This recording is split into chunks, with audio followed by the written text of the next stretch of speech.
So Evander Kane is a Canuck. That is definitely not something that I was expecting to hear waking up this morning. Now, I got some mixed feelings about this trade. At first glance, I was confused, especially with the fact that Kane is known to be a player with locker room problems, and the Canucks tried to get rid of that by trading one of their best players in JT Miller. But that said, I'm not just going to flip out right away and declare this to be a horrible trade. I'm at least going to give Kane a chance first and see how he does in a Canucks uniform for a while before I potentially roll out any super harsh judgments of him. Now, what do I like about this trade and what do I hate about it? Let's talk about the cons first. First of all, he's a player that's known to have had locker room issues in the past. Second of all, I'm trying to remember his exact age. He's either 33 or 34, but he's starting to get up there in years, and he plays a style of game that does not age well. And he's already shown signs of having injury problems. And that's all I can think of for the cons at the moment, but let's talk about some of the positives.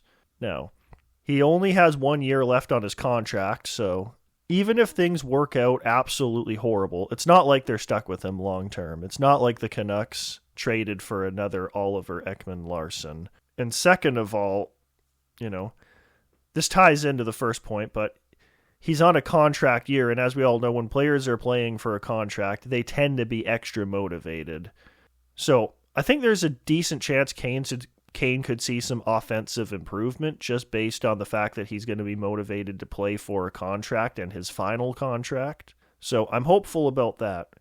And third of all, he's a player that brings some size and some snarl to the Canucks, which is something that they've been lacking for a while. And I definitely like that about this trade.